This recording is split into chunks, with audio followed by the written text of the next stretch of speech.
আয়াত ২ هو الذي أخرج الذين كفروا من أهل الكتاب من ديارهم لأول الحشر ما ظننتم أن يخرجوا وظنوا أنهم مانعتهم حصونهم من الله فأتاهم الله من حيث لم يحتسبوا وقذف في قلوبهم الرعب يخربون بيوتهم بأيديهم وأيدي المؤمنين فاعتبروا يا أولي الأبصار অনুবাদ কিতাবীদের মধ্যে যারা কুফরি করেছিল তিনি তাদেরকে প্রথম সমাবেশের জন্য তাদের আবাসভূমি থেকে বিতাড়িত করেছিলেন। তোমরা কল্পনাও করনি যে তারা বেরিয়ে যাবে, আর তারা মনে করেছিল যে তাদের দুর্গগুলো তাদের রক্ষা করবে আল্লাহর পাকড়াও থেকে। কিন্তু আল্লাহ তাদের কাছে এমনভাবে আসলেন যা তারা কল্পনাও করেনি, আর তিনি তাদের অন্তরে ত্রাসের সঞ্চার করলেন। ফলে তারা ধ্বংস করে ফেলল নিজেদের বাড়িঘর নিজেদের হাতে এবং মমিনদের হাতেও। অতএব হে চক্ষুষ্মান ব্যক্তিগণ, তোমরা উপদেশ গ্রহণ করো। তাফসির ১ নং ফুটনোটের বিবরণ। রাসূলুল্লাহ সাল্লাল্লাহু আলাইহি ওয়াসাল্লাম মদিনায় পৌঁছে রাজনৈতিক দূরদর্শিতার কারণে সর্বপ্রথম মদিনায় ও তৎপার্শ্ববর্তী এলাকায় বসবাসকারী ইয়াহুদি গোত্রসমূহের সাথে শান্তিচুক্তি সম্পাদন করেছিলেন। চুক্তিতে উল্লেখ করা হয়েছিল যে ইয়াহুদিরা মুসলিমদের বিরুদ্ধে যুদ্ধে প্রবৃত্ত হবে না এবং কোনো আক্রমণকারীকে সাহায্য করবে না। তারা আক্রান্ত হলে মুসলিমরা তাদেরকে সাহায্য করবে। শান্তিচুক্তিতে আরও অনেক ধারা ছিল। এমনিভাবে বনু নাদির সহ ইয়াহুদিদের সকল গোত্র এই চুক্তির অন্তর্ভুক্ত ছিল। মদিনা থেকে ২ মাইল দূরে বনু নাদিরের বসতি, দুর্ভেদ্য দুর্গ এবং বাগবাগিচা ছিল। ওহুদ যুদ্ধ পর্যন্ত বাহ্যিকভাবে তাদেরকে এই শান্তিচুক্তির অনুসারী দেখা যায়, কিন্তু ওহুদ যুদ্ধের পরে বিশ্বাসঘাতকতা ও গোপন দুরভিসন্ধি শুরু করে দেয়। এই বিশ্বাসঘাতকতার সূচনা এভাবে হয় যে বনু নাদিরের জনয়েক সর্দার কাব ইবনে আশরাফ ওহুদ যুদ্ধ পর আরও ৪০ জন ইয়াহুদিকে সাথে নিয়ে মক্কা পৌঁছে এবং ওহুদ যুদ্ধ ফেরত কুরাইশি কাফিরদের সাথে সাক্ষাৎ করে। দীর্ঘ আলোচনার পর উভয় পক্ষের মধ্যে রাসূলুল্লাহ সাল্লাল্লাহু আলাইহি ওয়াসাল্লাম এবং মুসলিমদের বিরুদ্ধে যুদ্ধ করার চুক্তি চূড়ান্ত হয়। চুক্তি সম্পাদনের পর কাব ইবনে আশরাফ মদিনায় ফিরে এলে জিবরাইল আলাইহিস সালাম রাসূলুল্লাহ সাল্লাল্লাহু আলাইহি ওয়াসাল্লামকে আদ্যপ্রান্ত ঘটনা এবং চুক্তির বিবরণ বলে দেন। এরপর বনু নাদির আরও অনেক চক্রান্ত করতে থাকে। তন্মধ্যে একটি আলোচ্য আয়াতের সাথে সম্পর্কিত, যার কারণে তাদেরকে মদিনা থেকে চলে যেতে হয়। ঘটনাটি হল রাসূলুল্লাহ সাল্লাল্লাহু আলাইহি ওয়াসাল্লাম মদিনায় আগমন করার পর ইয়াহুদিদের সাথে সম্পাদিত শান্তিচুক্তির একটি শর্ত এই ছিল যে কারো দ্বারা ভুলবশত হত্যা হয়ে গেলে মুসলিম ও ইয়াহুদি সবাই এর রক্তের বিনিময় পরিশোধ করবে। একবার আমর ইবনে উমাইয়া দমরির হাতে ২টি হত্যাকাণ্ড সংঘটিত হয়েছিল। চুক্তির শর্ত অনুযায়ী এর রক্ত বিনিময় আদায় করা মুসলিম ইয়াহুদি সকলেরই কর্তব্য ছিল।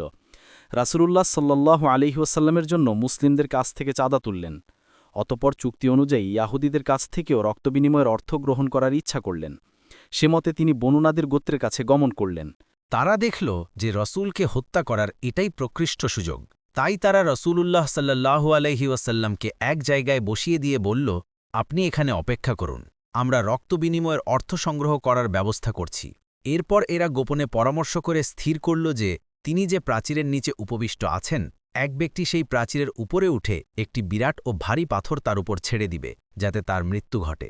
কিন্তু রাসূলুল্লাহ সাল্লাল্লাহু আলাইহি ওয়াসাল্লাম তৎক্ষণাৎ ওহির মাধ্যমে এই চক্রান্তের বিষয় অবগত হয়ে গেলেন। তিনি সে স্থান ত্যাগ করে চলে এলেন এবং ইয়াহুদিদেরকে বলে পাঠালেন, তোমরা অঙ্গীকার ভঙ্গ করে চুক্তি লঙ্ঘন করেছ, অতএব তোমাদেরকে ১০ দিনের সময় দেয়া হল। এই সময়ের মধ্যে তোমরা যেখানে ইচ্ছা চলে যাও।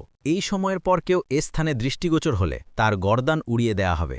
বনু নাদ্দির মদিনা ত্যাগ করে চলে যেতে সম্মত হলে আবদুল্লাহ ইবনে উবাই মুনাফিক তাদেরকে বাধা দিয়ে বলল, তোমরা এখানেই থাকো, অন্যত্র যাওয়ার প্রয়োজন নেই। আমার অধীনে ২০০০ যোদ্ধার একটি বাহিনী আছে, তারা প্রাণ দিবে, কিন্তু তোমাদের গায়ে একটি আঁচড়ও লাগতে দিবে না। বনু নাদ্দির তাদের দ্বারা প্ররোচিত হয়ে রাসূলুল্লাহ সাল্লাল্লাহু আলাইহি ওয়াসাল্লামকে সদর্পে বলে পাঠালো, আমরা কোথাও যাব না, আপনি যা করতে পারেন করেন। অতপর রসূলুল্লাহ সাল্লাল্লাহু আলাইহি ওয়াসাল্লাম সাহাবায়ে কেরামকে সাথে নিয়ে বনু নাদ্দির গোত্রকে আক্রমণ করলেন। বনু নাদ্দির দুর্গের ফটক বন্ধ করে বসে রইল এবং মুনাফিকরাও আত্মগোপন করল। রসূলুল্লাহ সাল্লাল্লাহু আলাইহি ওয়াসাল্লাম তাদেরকে চতুর্দিক থেকে অবরোধ করলেন এবং তাদের খর্জুর বৃক্ষে আগুন ধরিয়ে দিলেন এবং কিছু কর্তন করিয়ে দিলেন। অবশেষে নিরুপায় হয়ে তারা নির্বাসন দণ্ড মেনে নিল। রাসূলুল্লাহ সাল্লাল্লাহু আলাইহি ওয়াসাল্লাম এই অবস্থায়ও তাদের প্রতি সৌজন্য প্রদর্শন করে আদেশ দিলেন, আসবাবপত্র যে পরিমাণ সঙ্গে নিয়ে যেতে পারো নিয়ে যাও, তবে কোনো অস্ত্রশস্ত্র সঙ্গে নিতে পারবে না, এগুলো বাজেয়াপ্ত করা হবে। সে মতে বনু নাদ্দিরের কিছু লোক সিরিয়ায় এবং কিছু লোক খাইবরে চলে গেল। সংসারের প্রতি অসাধারণ মোহের কারণে তারা গৃহের কড়িকাঠ, তক্তা ও কপাট পর্যন্ত উপড়িয়ে নিয়ে গেল। উহুদ যুদ্ধের পর চতুর্থ হিজরির রবিউল আওয়াল মাসে এই ঘটনা সংঘটিত হয়।